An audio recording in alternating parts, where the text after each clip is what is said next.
to enable debit note and credit note in Tally Prime. ടാലിക്ക് അകത്തുള്ള കുറച്ച് important ആയിട്ടുള്ള വൗച്ചേഴ്സും അതിൻ്റെ ഷോർട്ട് കട്ട് കേസും നമ്മൾ മുന്നേ ഡിസ്കസ് ചെയ്തിട്ടുള്ളതാണ്. സോ അതിനകത്ത് നമ്മൾ പർച്ചേസ് പറഞ്ഞിട്ടുണ്ട്, സെയിൽസ് പറഞ്ഞിട്ടുണ്ട്. സോ ഈ പർച്ചേസ് റിട്ടേൺ വരുന്ന സമയത്ത് അല്ലെങ്കിൽ സെയിൽസ് റിട്ടേൺ വരുന്ന സമയത്ത് നമ്മൾ അത് ഏത് വൗച്ചറിനകത്താണ് എൻ്റർ ചെയ്യുന്നത്? പർച്ചേസ് റിട്ടേൺ വരുമ്പോൾ നമ്മളത് ഡെബിറ്റ് നോട്ടിനകത്തും സെയിൽസ് റിട്ടേൺ വരുമ്പോൾ നമ്മളത് ക്രെഡിറ്റ് നോട്ടിനകത്താണ് എൻ്റർ ചെയ്യുന്നത്. സോ ഈ ഡെബിറ്റ് നോട്ടും ക്രെഡിറ്റ് നോട്ടും എങ്ങനെയാണ് എനേബിൾ ചെയ്യുന്നത്, അല്ലെങ്കിൽ അതിൻ്റെ ഷോർട്ട് കട്ട് കീസ് എന്തൊക്കെയാണ്, അതാണ് നമ്മൾ ഇനി നോക്കാൻ പോകുന്നത്.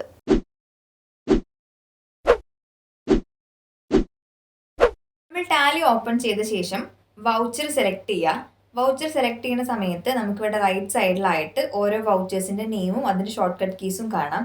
ഇവിടെ F10 അതർ വൗച്ചേഴ്സ് ഉണ്ട്. ഇതിനകത്താണ് നമുക്ക് ഇവിടെ ഇല്ലാത്ത വൗച്ചേഴ്സ് എനേബിൾ ചെയ്യേണ്ടത്. സോ F10 ഇവിടെ പ്രസ് ചെയ്യാം, അല്ലെങ്കിൽ നമുക്ക് കീബോർഡിൽ F10 കീ പ്രസ് ചെയ്യാം. സോ നമുക്ക് ഇവിടെ കാണാം contra, journal, payment, purchase, receipt, sales അങ്ങനത്തെ വൗച്ചേഴ്സ് ഉണ്ട്.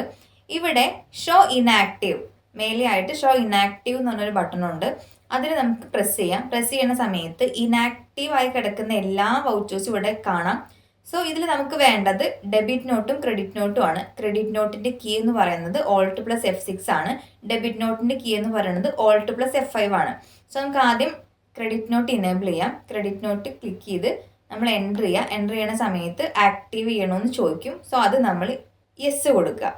സോ ഇപ്പോൾ നമുക്ക് ക്രെഡിറ്റ് നോട്ട് വൗച്ചറാണ് ഇവിടെ ഓപ്പൺ ആയിട്ടുള്ളത്. നമുക്ക് ഇതുപോലെ തന്നെ ഡെബിറ്റ് നോട്ട് വൗച്ചർ ഓപ്പൺ ചെയ്യാം. F10 അതർ വൗച്ചേഴ്സ് എടുക്കാം, ഷോ ഇനാക്റ്റീവ് കൊടുക്കുക, ദെൻ ഡെബിറ്റ് നോട്ട് പ്രസ് ചെയ്യുക, ആക്റ്റീവ് നോ എന്നുള്ളത് യെസ് കൊടുക്കുക. ഇങ്ങനെ നമുക്ക് ഡെബിറ്റ് നോട്ടും ക്രെഡിറ്റ് നോട്ടും ഇനേബിൾ ചെയ്യാം.